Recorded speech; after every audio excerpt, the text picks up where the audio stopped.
Hello मेरे प्यारे भाई लोग, कैसे हैं आप लोग। मैं हूं सुधीर पांडे और आप देख रहे हैं 100 times education classes the branch of knowledge.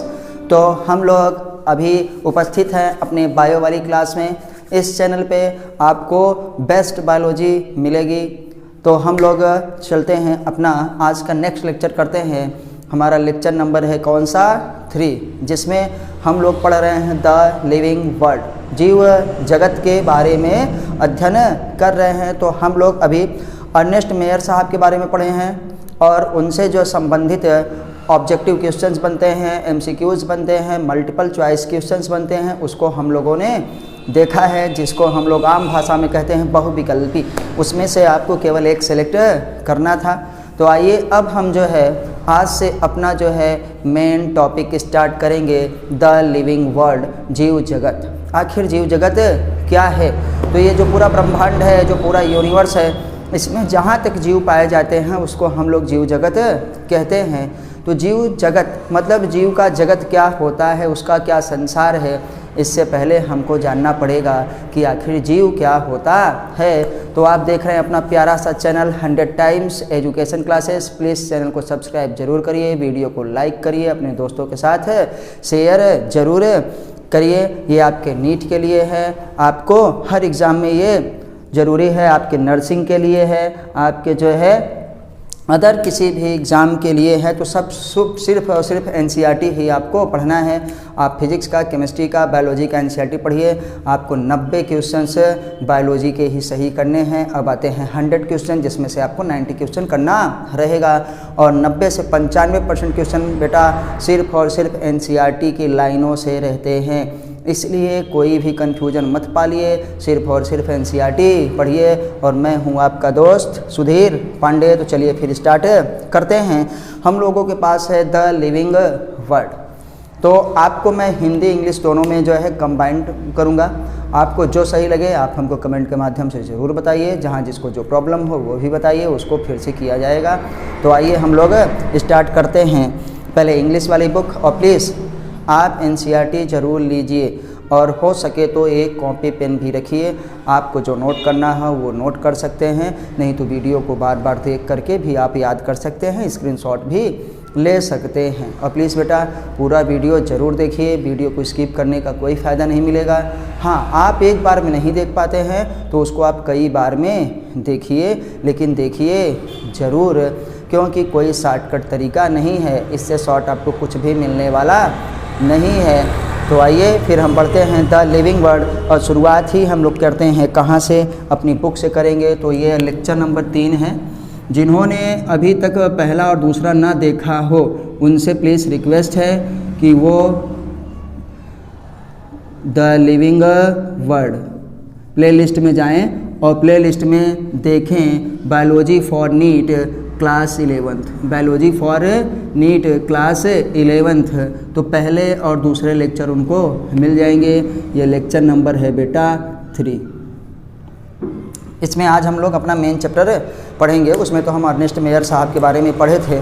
तो आइए देखते हैं, how wonderful is the living world. हमारा क्या है, ये जो जैव संसार है कितना आश्चर्यजनक है। The wide range of livings type is amazing. तो हमारे पास वाइड रेंज, एक बहुत ही विस्तृत क्या है, रेंज है, बहुत ही बड़ा जो है इसका परास है। विभिन्न प्रकार के लिविंग टाइप्स इज़ अमेजिंग, ये सब क्या है, अमेजिंग है। The extraordinary habitat in which we find क्या है, लिविंग ऑर्गेनिजम्स। हम जो है हमारे पास एक्स्ट्रा ऑर्डिनरी हैबिटेट्स, ऑर्डिनरी का मतलब सामान्य और एक्स्ट्रा ऑर्डिनरी का मतलब असामान्य, क्या है, ऐसे असामान्य क्या है, हैबिटेट वासस्थान भी है, जिसमें हम लोग क्या है लिविंग्स ऑर्गेनिजम्स को पाते हैं, सजीव को पाते हैं न। Be it cold mountains, deciduous forest, ocean, fresh water lakes, deserts और hot springs leaves us speechless. मतलब हमारे पास कौन से एक्स्ट्रा ऑर्डिनरी हैबिटेट्स हो सकते हैं। तो एक्स्ट्रा ऑर्डिनरी हैबिटेट होता है कोल्ड माउंटेन न, deciduous forest, oceans, fresh water क्या है लेक्स, डिजर्ट्स और क्या हॉट स्प्रिंग न। स्पीच अस मतलब है स्पीचलेस, लीव अस स्पीचलेस मतलब कुछ ऐसे भी स्थान हैं जिनके का हम वर्णन ही नहीं कर सकते, जिनके बारे में हम जानते नहीं, हम बता ही नहीं पाते हैं। तो वो भी हमारे पास क्या हैं, एक्स्ट्रा ऑर्डिनरी हैबिटेट्स हैं। तो इसी में हम लोग पहले आपको देखते हैं कि क्या होता है एक्स्ट्रा ऑर्डिनरी हैबिटेट्स। बेटा आपको कुछ भी नहीं छूटेगा अगर आप इस तरीके से पढ़ेंगे तब। Extra ordinary habitats,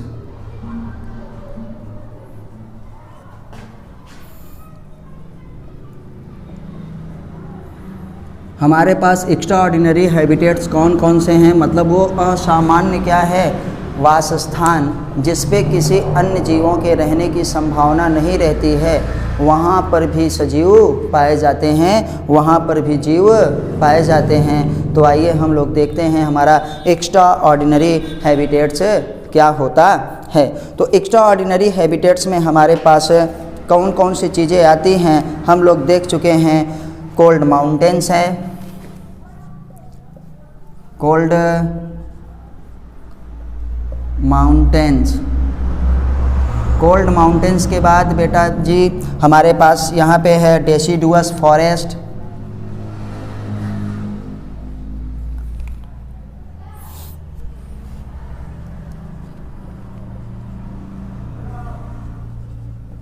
forest, oceans,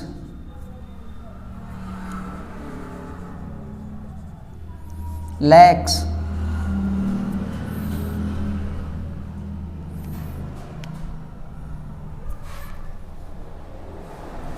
बेटा फ्रेश वाटर लेक्स है, मतलब साफ पानी के, मीठा पानी जिसको हम लोग कहते हैं। अगर फ्रेश वाटर लिखा है तो इसका मतलब है कि वो पीने वाला साफ पानी होगा, मीठा पानी होगा। फ्रेश वाटर लेक्स, डिजर्ट,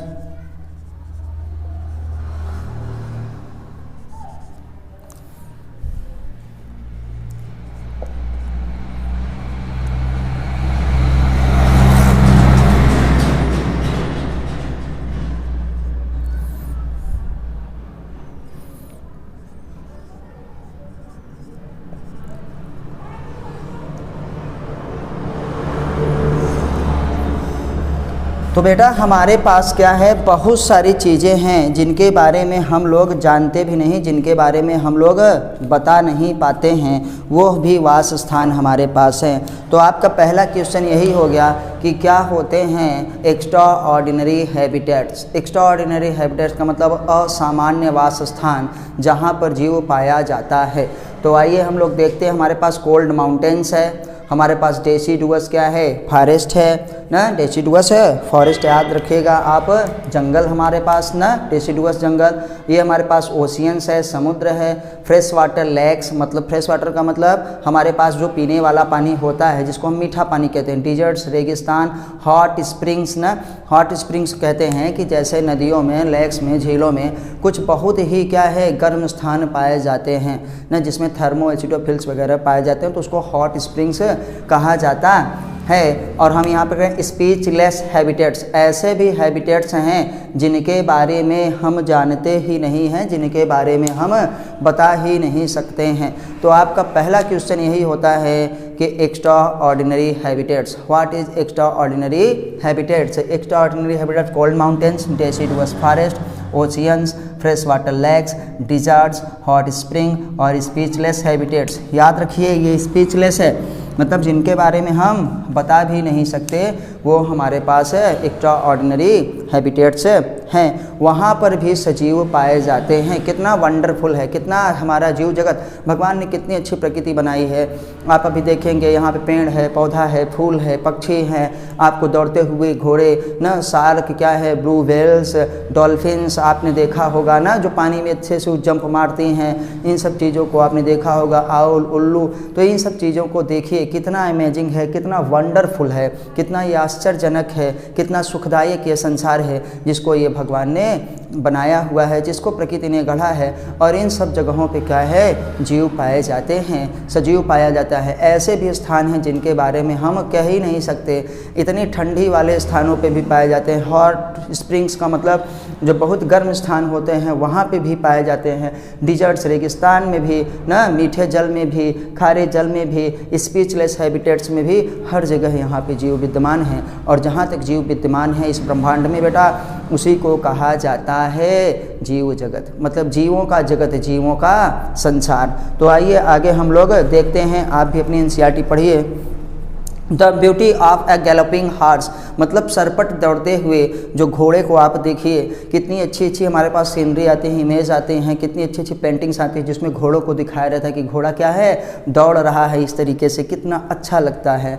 तो हमारे पास of the migrating birds, migrating birds का मतलब हमारे पास जो पक्षी क्या होते हैं, दूसरे देशों से आते हैं, दूसरे राज्यों से आते हैं ना, माइग्रेशन करके वहाँ से यहाँ, जैसे ठंडी वाला स्थान है तो अभी हम लोगों के प्रयागराज में क्या लगने वाला है बेटा, कुंभ।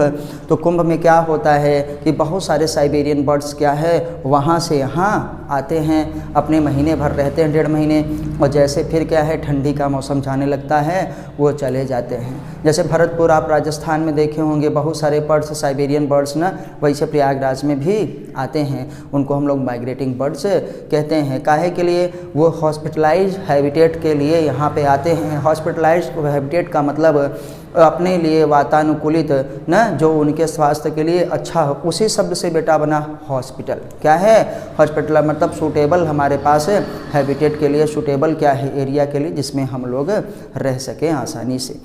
तो आइए देखते हैं हमारे पास क्या है, माइग्रेटिंग बर्ड्स आती हैं। The valley of flower, valley of flower, फूलों की घाटी आपने देखा होगा कि जहाँ दूर दूर तक 1-1 किलोमीटर तक फूल ही फूल हैं, 1 किलोमीटर 2 किलोमीटर क्या है, फूल ही फूल हैं, तो हम उसको कहते हैं वैली ऑफ फ्लावर। कितना अच्छा लगता है, आजकल हम लोग खेतों में भी उगाते हैं ना, हम लोग फ्लोरिकल्चर करते हैं तो उसको हम लोग कहते हैं, आप याद रखिएगा इसमें भी पूछा जा सकता है स्टडी ऑफ फ्लावर, तो क्या कहेंगे, फ्लोरिकल्चर। द अटैकिंग शार्क, जो हमारे पास आक्रमण करने वाली आक्रमणकारी शार्क होती है, ई walks away and deep sense of क्या है, वंडर, तुरंत क्या निकलती है और फिर नीचे चली जाती है, बहुत ही अच्छा होता है, बहुत ही मनोरम दृश्य होता है, बहुत ही अच्छा लगता है। द इकोलॉजिकल होता है कन्फ्लिक्ट एंड क्या है, cooperation among members of population and among population of community.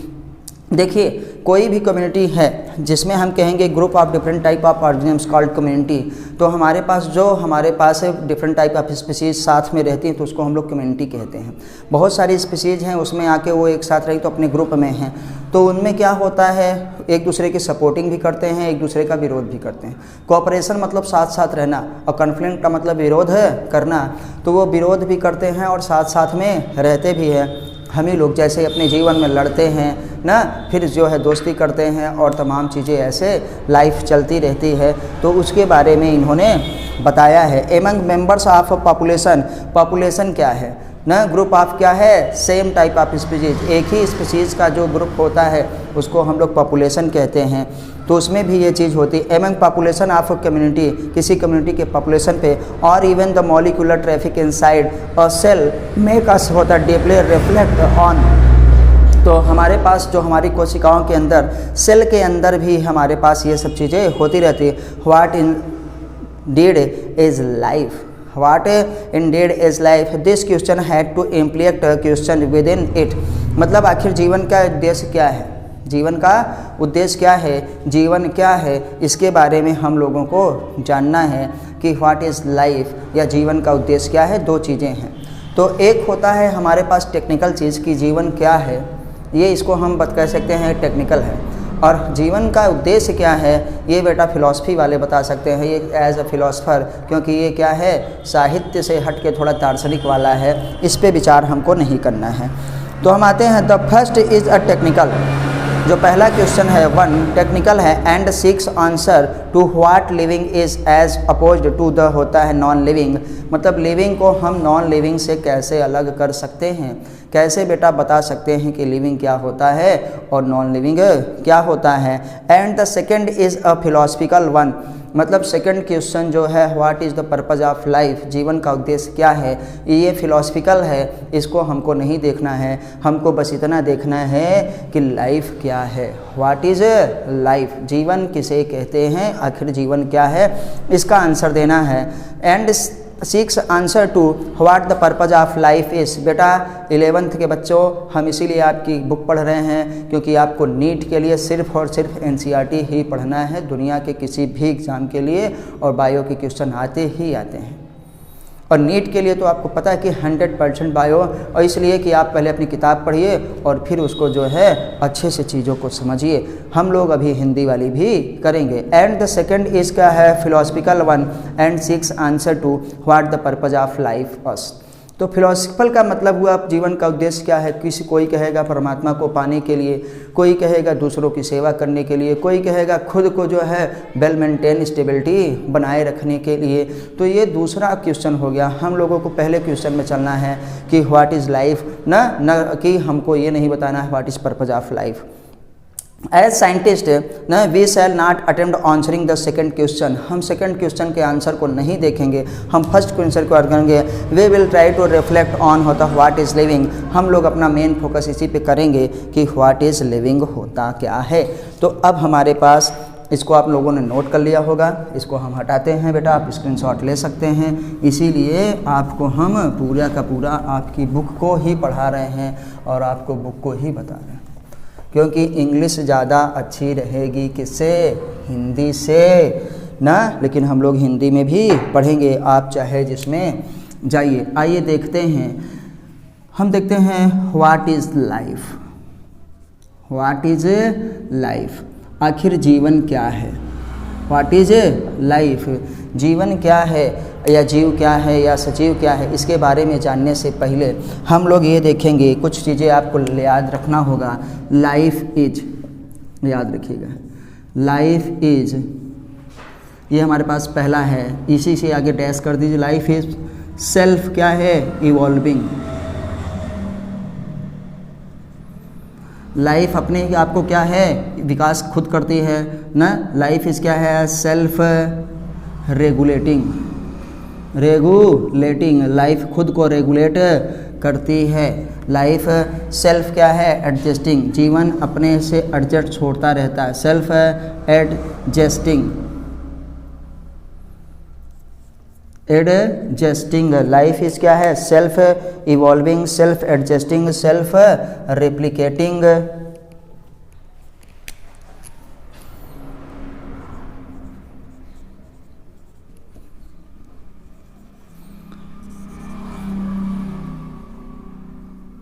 Life is क्या है बेटा, यूनिक, अद्वितीय है। ये जीवन क्या है, युद्धती है।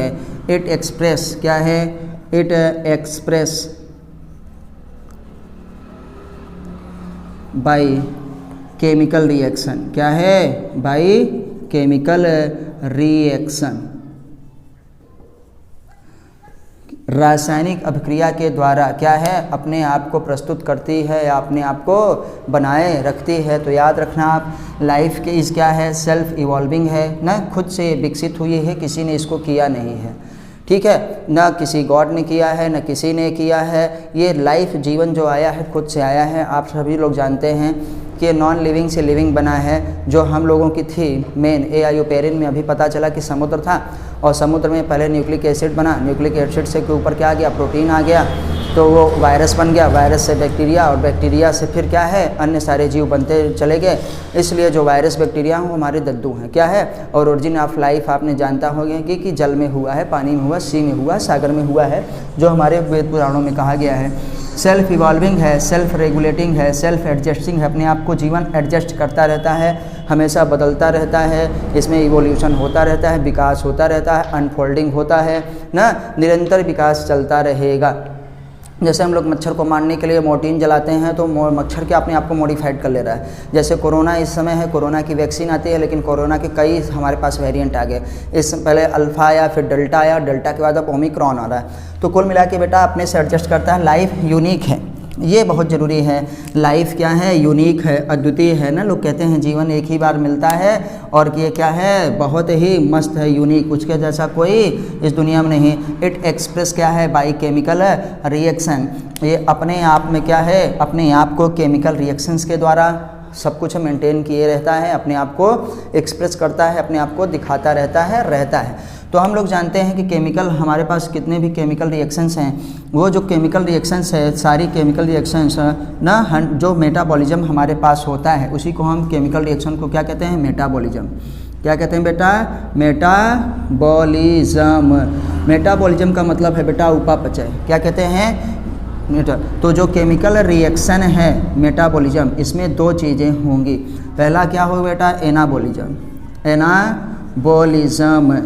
एनाबॉलिज्म में क्या होता है? Formation of bond. क्या होता है? बॉन्ड फॉर्मेशन होता है। बॉन्ड फॉर्मेशन होता है, बॉन्ड बनता है बेटा। जैसे फोटोसिंथेसिस, एग्जाम्पल हमारे पास क्या हो गया? फोटोसिंथेसिस, प्रकाश संश्लेषण। फोटोसिंथेसिस प्रकाश संश्लेषण हुआ ना। और हमारे पास हम कहेंगे एनाबॉलिज्म के बाद क्या है? कैटाबॉलिज्म। क्या है? कैटाबॉलिज्म। ये एनर्जी लेकर के बॉन्ड बनाएगा, एनर्जी को स्टोर करेगा। इसमें कैटाबॉलिज्म में क्या है? बॉन्ड टूटते हैं ना, ब्रेकिंग ऑफ बॉन्ड। क्या होता है? Breaking of bond. Breaking of bond, जो बंध बनता है, क्योंकि कुछ भी हमको बनाना है, बंध बनाना है, और इसमें ब्रेकिंग ऑफ बॉन्ड। जैसे रिस्पिरेशन, क्या कहेंगे? Example respiration. जब रिस्पिरेशन होता है तो हमारे पास बॉन्ड टूटता है। क्या होता है? बॉन्ड टूटता है और हमको एनर्जी मिलती है। रिस्पाइरेशन। क्या होगा बेटा? रिस्पाइरेशन। हम लोग यहाँ पे देखे हैं कि हमारे पास व्हाट इज़ लाइफ, तो पहले ही समझ लीजिए लाइफ इज़ हमारे पास सेल्फ इवॉल्विंग है ना, खुद से विकसित होने वाली चीज़ होती है। सेल्फ रेगुलेटिंग, खुद को ही रेगुलेट कर रही है, खुद को रेगुलेट किया जा रहा है। सेल्फ एडजस्टिंग होता है। Life is unique, it express by chemical reactions. Chemical reactions का मतलब मेटाबॉलिज्म, हमारे अंदर जो उपापचय होता है ना। All sum total chemical reactions occur in our body called metabolism. हमारे शरीर में जितनी भी रिएक्शंस होती रहती हैं एक ही साथ, उनको हम लोग मेटाबॉलिज्म कहते रहते हैं। और thousands type of chemical reactions occur in body, क्या है? इन सेम टाइम, एक ही समय पर हजारों रिएक्शंस होती रहती। अगर हमारी बॉडी में रिएक्शंस ना हुआ होता तो बेटा हम लोग जीवित ही ना रहते, इक्विलिब्रियम में चले जाते, और कोई भी इक्विलिब्रियम में जाना सही नहीं समझता। तो chemical reactions, bye means of chemical reactions, यहाँ पे आप देखते रहिएगा कि इसका हमारे पास दो तरीका है, एक एनाबॉलिज्म और दूसरा क्या है? कैटाबॉलिज्म। एनाबॉलिज्म में जिसमें बॉन्ड फॉर्मेशन होता है और कैटाबॉलिज्म जिसमें बॉन्ड टूटता है। तो आप जानते हैं कि फोटोसिंथेसिस जो प्रकाश संश्लेषण है क्या करता है? हमारे पास पौधा ना सनलाइट और क्लोरोफिल की मदद से नीचे से क्या लेता है? वाटर और मिनरल्स को लेता है, ऊपर से कार्बन डाइऑक्साइड को लेकर के उस कार्बन को किस में फिक्स कर देता है? कार्बन को कार्बोहाइड्रेट में कर देता है, और उसी कार्बोहाइड्रेट को हम लोग ग्लूकोज के रूप में खाते हैं ना। उसी चीज़ को हम लोग अपना वो करते हैं। तो उसमें बॉन्ड बना था, वो फिर ग्लूकोज हमारी बॉडी में गया, ग्लूकोज हमारी बॉडी में गया, और फिर क्या होगा? वो सेल में गया, कोशिकाओं में गया, कोशिकाओं ने उसका क्या कर दिया? दहन कर दिया। कोशिकाओं ने उसका दहन किया, और ये क्या हो गया हमारे पास? Catabolism, breaking of bond. तो हमको ऊर्जा मिली, उस ऊर्जा से हम अपना काम किए। तो आपको ये आपने भली भांति देखा होगा। तो आप जिनको ये स्क्रीनशॉट लेना होगा बेटा स्क्रीनशॉट ले लेंगे। अभी हम देखेंगे कि हम लिविंग को नॉन लिविंग से कैसे अलग कर सकते हैं। आखिर आप सजीव किसे कहोगे? ये तो बता दिए कि लाइफ ऐसा होता है, लाइफ वैसा होता है। अरे भैया ये तो बता दो कि आखिर सजीव किसे कहेंगे, लिविंग किसे कहेंगे। तो आइए हम लोग देखते हैं कि अब हमारे पास लिविंग क्या होता है। बच्चों प्लीज़ चैनल को सब्सक्राइब जरूर करिए, वीडियो को लाइक करिए। आपको 100% जो है नीट के लिए बेस्ट बायोलॉजी मिलेगी, वो भी क्वेश्चन के साथ सारे सॉल्व आपको करवाए जाएंगे। और जितने भी अपने से बनने वाले होंगे MCQs उसको भी हम लोग देखेंगे। तो आपको कहीं भी कुछ भी कहीं जाने की ज़रूरत नहीं है, सिर्फ NCERT ही आपका सिलेबस है, उसी पे मेन फोकस करिए। तो हम लोग आते हैं कि देखते हैं what is living. When we try to define living, we क्या होता है? कन्वेंशियली लुक फॉर क्या होता है? डिस्टिंक्टिव कैरेक्टर्स ना exhibit by the living organisms. अगर हम बात करें बेटा कि आखिर लिविंग क्या होता है, तो हमको सजीव को बताने के लिए उसके कैरेक्टर्स, उसके लक्षणों के बारे में बताना पड़ेगा। अगर कोई कहे कि कौन है सुधीर ना, हमको पहचानता ना हो और सब भीड़ में हो, तो थोड़े से आपको लक्षण बताना पड़ेगा। कि छोटे से हैं, बड़े से हैं, मोटे से हैं, गोरे से, काले से, ना जैकेट पहने होंगे, इस टाइप का आपको कुछ बताना पड़ेगा। तो कैरेक्टर्स आपको बताना पड़ेगा। तो कैरेक्टर ऑफ लिविंग हम क्या देखेंगे, सजीवों के कौन कौन से कैरेक्टर्स होते हैं।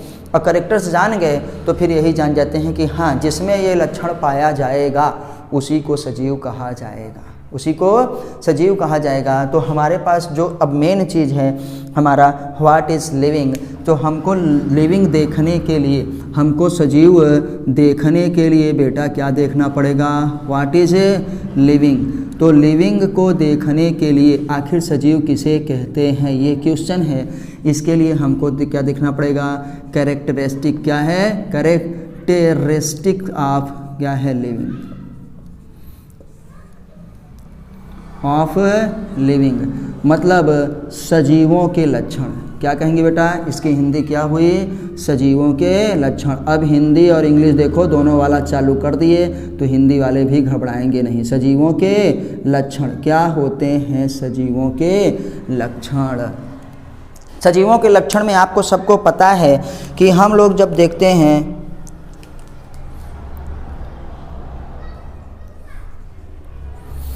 तो सजीव के लक्षण बहुत होते हैं। सजीव अपना पाचन करता है, सजीव अपना श्वसन करता है, जो हम लोग लाइफ प्रोसेस में देखा था, जो हम लोगों ने लाइफ प्रोसेस में क्लास 10th में देखा था कि सजीव के पास पाचन होता है, सजीव श्वसन करता है, सजीव में उत्सर्जन होता है, सजीव जनन करता है ना, ये सब हम लोग देख चुके थे। तो लेकिन एक बात जान लीजिए कि अभी अगर हम थोड़ा सा आपका लेवल बढ़ गया है, अब आप 11th में हैं, तो आपको ये ज़रूर याद रखना होगा या ज़रूर सीखना होगा कि बेटा बहुत से ऐसे ऑर्गन्स हैं जो पाचन नहीं करते हैं, सीधे अवशोषण कर लेते हैं, उनको पाचन करने की ज़रूरत ही नहीं है। जैसे हमारी ही बॉडी में हमारे पास क्या रहता है, प्लेटीहेल्मिन्थेस, हमारे यहाँ पे क्या है, फंजाई है, कवक, उनको पाचन की ज़रूरत नहीं है। सेप्रोफिटिक हमारे पास जो बैक्टीरिया फंजाई होते हैं या सेप्रोफिटिक ऑर्गन्स जो सड़े गले पदार्थों पे रहते हैं, डेड ऑर्गन्स पे रहते हैं, उनको पाचन की ज़रूरत नहीं है। फिर कहेंगे सर जो एक्सक्रीशन क्या हो गया, उत्सर्जन तो सबको करना पड़ता है। तो बेटा बहुत से ऐसे ऑर्गन्स हैं जिसमें एक्सक्रीटरी सिस्टम पाया ही नहीं जाता, उनमें एक्सक्रीशन क्या जनरल बॉडी सरफेस से हो जाएगा, किसी से हो जाएगा। जैसे आप प्लांट को ही देख लीजिए कि प्लांट में कोई एक्सक्रीटरी सिस्टम नहीं पाया जाता, प्लांट में कोई भी तंत्रिका तंत्र नर्वस सिस्टम नहीं पाया जाता। तो ये भी हमारे पास हो गया। हमारे पास और भी माइक्रो ऑर्गन्स हैं जिनमें हम देखते हैं कि उनको एक्सक्रीशन की ज़रूरत नहीं। सर कहेंगे श्वसन, तो श्वसन बेटा क्या है, श्वसन बहुत से ऐसे लोग हैं, श्वसन का मतलब एरोबिक रिस्पायरेशन यहाँ पे है, तो वो भी श्वसन नहीं करते। जैसे आप माइकोप्लाज्मा देखे होंगे, उसको श्वसन की ज़रूरत नहीं है। पहली बार रिस्पायरेटरी सिस्टम कहाँ से डेवलप हुआ, आर्थ्रोपोडा से। इससे पहले रिस्पायरेशन की ज़रूरत ही नहीं थी। मतलब हमारे पास प्रोटोजोआ, पोरीफेरा, सिलेंट्रेटा, टिनोफोरा, एस्केहेल्मिन्थेस ना, एनिलिडा, ये सब में हमारे पास क्या है, कोई भी किसी भी प्रकार का रिस्पायरेटरी सिस्टम नहीं पाया जाता। First time respiratory system develop in arthropoda. तो अब बताइए, तो इसीलिए हमको कुछ देखना है, वो लाइफ प्रोसेस है। जीवन को जीने के लिए ये प्रक्रम जरूरी होते हैं जिन्हें हम क्या लाइफ प्रोसेस कहते हैं। सजीवों के लक्षण हैं, लेकिन सजीवों को डिफाइन करने वाले लक्षण नहीं हैं कि आखिर सजीव क्या होता है। तो यहाँ पे हम लोग पढ़ते हैं ना, कैरेक्टरिस्टिक ऑफ क्या है, लिविंग, सजीवों के लक्षण, जिसमें हम लोग देखेंगे कि सजीवों के कितने लक्षण हैं, स्पेशली 4 यहाँ पे देखेंगे बेटा। पहला हमारे पास कौन सा है, ग्रोथ। पहला लक्षण है ग्रोथ। ग्रोथ का मतलब बउआ वृद्धि। क्या है, वृद्धि। सजीव क्या करता है, वृद्धि करता है। अभी हम लोग वृद्धि को पढ़ेंगे कि आखिर वृद्धि क्या है। फिर दूसरा हम लोगों के पास क्या है, सजीव जनन करता है। तो दूसरा क्या हो गया बेटा, रिप्रोडक्शन। रिप्रोडक्शन, रिप्रोडक्शन का मतलब जनन। तीसरा हमारे पास हो गया बेटा मेटाबॉलिज्म। क्या है, मेटाबॉलिज्म। अभी हम लोग देखे हैं मेटाबॉलिज्म को हम लोग क्या कहते हैं, उपापचय। क्या कहेंगे बेटा, मेटाबॉलिज्म। मेटाबॉलिज्म का मतलब उपापचय। उपापचय का मतलब इसको उपचयन भी कहते हैं, उपापचयन भी कहते हैं, उपचय, कुछ भी आप लिखिए, उपापचय। उपापचय में हम लोग जानते हैं जिसमें अपचयन और क्या है उपचयन दोनों हो, मतलब ऑक्सीडेशन और क्या है रिडक्शन दोनों हो। अभी हम लोग इसमें देखेंगे तो दो भाग हैं, यह हम लोग देख चुके हैं। चौथा हमारे पास है बेटा सेल्फ कॉन्शियसनेस। क्या है? सेल्फ कॉन्शियसनेस या कहो कॉन्शियसनेस हम लोग देखते हैं। चौथा हमारे पास है कॉन्शियसनेस। कॉन्शियसनेस का मतलब पर्यावरण के प्रति क्या है? संवेदना। पर्यावरण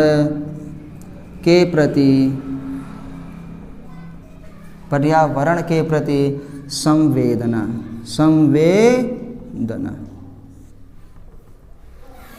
तो हम लोग जानते हैं कि हमारे पास कितने हैं ये भैया कैरेक्टरिस्टिक्स ऑफ लिविंग, सजीवों के लक्षण हैं। ये क्या हैं? सजीवों के लक्षण। बेटा आप लोग देखिए, बहुत ही ध्यान से पढ़िए बउआ। किसी भी जो मज़ा स्कूल के ब्लैक बोर्ड में पढ़ाने में आता है और जो मज़ा यूट्यूब पे व्हाइट बोर्ड पे पढ़ाने पे आता है, वो मज़ा आपको कहीं आने वाला नहीं है, चाहे जितना बड़ा डिजिटल बोर्ड हो।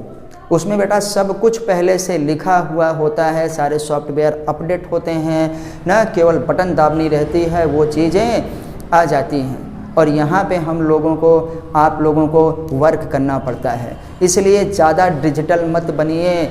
जितना आप मशीनों पे निर्भर होंगे उतने ही आपके कैरेक्टर्स क्या होंगे? कमज़ोर होते जाएंगे, आप डाउन होते जाएंगे। तो इसलिए थोड़ा सा खुद भी मेहनत करते रहिए, तो वाइट बोर्ड का मज़ा लेते रहिए। शुरुआत यहीं से होती है। इस पर लगता है, वो फीलिंग्स आती है कि हाँ पढ़ा रहे हैं या पढ़ रहे हैं, पढ़ा रहे हैं या पढ़ रहे हैं। उसमें तो ऐसा लगता है जैसे टीवी देख रहे हैं। हाँ, ये दूसरी बात है कि लोग कहते हैं अंगूर खट्टे हैं। सही बात है, महंगी चीज़ है। कौन 70-80 हज़ार का 1-1 लाख का उसको खरीदे? तो जो हम लोगों के पास है वो बेस्ट है, क्योंकि बोर्ड यही है। वो तो केवल LCD इंटरेक्टिव पैनल है, बाकी कुछ नहीं है। तो आइए देखिए, मैं किसी को ये नहीं कह रहा हूँ कि उसमें नहीं पढ़ाना चाहिए, लेकिन बच्चों को ये ध्यान में रखना है कि हमको मैटर से मतलब है, हमको जो है किसी बोर्ड से मतलब नहीं है। आपको चीज़ें स्पष्ट रूप से दिखाई देनी चाहिए। तो एक बार फिर से रिवाइज़ करते हैं बेटा। आपको बार बार पढ़ के ही, याद करके ही आपको याद सेलेक्ट होना है। वीडियो अगर लंबी हो जाती है तो उसके लिए सॉरी, लेकिन आपको पढ़ने के लिए बहुत पढ़ना है। और आप एक बार में ना देख पाए तो उसको बार बार में देखिए, कई बार में देखिए। जहाँ से आपने छोड़ा था वहीं से फिर देखना चालू कर दीजिए, और निश्चित तौर पे आपका सिलेक्शन नीट में पक्का है। आइए, तो हम लोग पढ़ रहे हैं 2022-23 के लिए अपनी बायोलॉजी, व्हाट इज़ लिविंग। तो लिविंग को समझने के लिए हमको कैरेक्टर्स ऑफ लिविंग को देखना पड़ेगा। उसके लक्षणों को, सजीव के लक्षण जान जाएंगे तो हम जान जाएंगे कि उसी को लिविंग कहते हैं।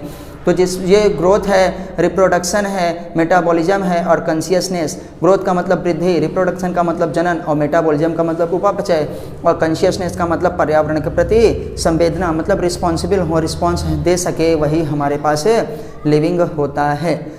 तो हम लोग जानते हैं ये सजीवों के लक्षण है, but it's not defining character of livings. मतलब ये क्या है? लिविंग्स का डिफाइनिंग कैरेक्टर नहीं है। कौन ये बता दे कि यही होता है लिविंग ना, और ये नहीं होता लिविंग। मतलब difference between livings and non livings, सजीव और क्या है असजीव, या हम क्या कहें निर्जीव के बीच का जो अंतर है उसको जो बताए, ये बता रहे हैं सजीवों का लक्षण है। सजीव में ये लक्षण पाए जाते हैं। हाँ, जिसमें ये पाया सजीव है तो जो है ये उस सब में, सजीव में ये सब पाया जाएगा। लेकिन ये नहीं है कि जिसमें ये सब है वो सजीव हो। उसमें से एक ही है जो ये डिफाइन करता है कि वो सजीव है कि नहीं सजीव। बेटा पहले से बता दे रहे हैं कि इसमें से हमारे पास क्या है, ऐसे 3 हैं जो कि ये नहीं सिद्ध करते कि यही सजीव है। सजीवों में यह पाया जाएगा, ये कन्फर्म है, लेकिन जिसमें यह पाया जाएगा ये कन्फर्म नहीं है कि वो सजीव होगा। ठीक है, तो एकदम उल्टा है, जस्ट है। हम लोग क्या कहते हैं, all livings characters are growth, reproduction, metabolism ना। लेकिन क्या है, growth, reproduction, metabolism are not the characters of livings. ऐसा नहीं है कि नॉट डिफाइनिंग है, डिफाइनिंग नहीं है। तो चलिए इसमें अंतिम वाला ही आपको पता चलेगा कि कॉन्शियसनेस ही हमारे पास क्या है बेटा, परिभाषित करता है कि यही हमारे पास सजीव होता है। सजीवों में फिर से सुन लीजिए, एक बार यहाँ पे लिख रहे हैं, सजीवों में ये सब लक्षण पाए जाते हैं।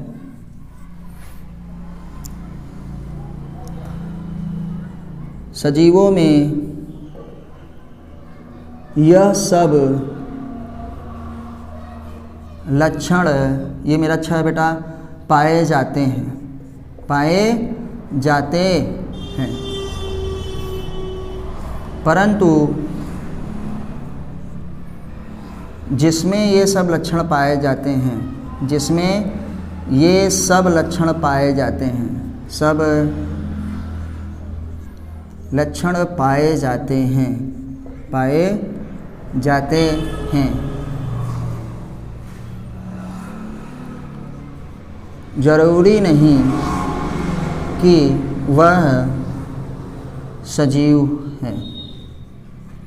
हाँ, जो सजीव होगा उसमें ये लक्षण पाए जाएंगे, लेकिन जिसमें ये लक्षण पाए जाएंगे जरूरी नहीं कि वह सजीव है। थोड़ा क्रिटिकल है, आइए अभी आगे देखेंगे ऐसा क्यों। तो एक बार फिर से देख लेते हैं कि सजीवों में यह सब लक्षण पाए जाते हैं, परंतु जिसमें ये सब लक्षण पाए जाते हैं जरूरी नहीं कि वह सजीव है। तो याद रखिएगा बेटा, यहाँ पे हमारे पास स्पेशली ये 2 पॉइंट्स और मिल गए हैं। तो अब हम लोग देखते हैं, एक एक कर को इनको पढ़ेंगे और हम जान जाएंगे कि आखिर हमारे पास ये सब क्या होता है और कैसे होता है। तो आपको ये वीडियो बेटा कैसे लगी, आप हमको कमेंट के माध्यम से ज़रूर बताइए। मैं हूं सुधीर पांडे, आप देख रहे हैं 100 times education classes specially for biology, और नीट में आपका सिलेक्शन पक्का होगा। अपने दोस्तों के साथ इसको शेयर करिए, वीडियो को लाइक करिए, उस पर कमेंट करिए ना, हमको अपने सुझाव आप कमेंट के माध्यम से ज़रूर दीजिए ना, और चैनल को सब्सक्राइब ज़रूर करिए। फिर मिलते हैं अगली वीडियो में, तब तक नमस्ते, जय हिंद, जय भारत। नेक्स्ट वीडियो में हम लोग इन्हीं का डिटेल में पढ़ेंगे, इसलिए ऐसा करते हैं कि वीडियो थोड़ा लंबी ना हो जाए। जय हिंद, जय भारत।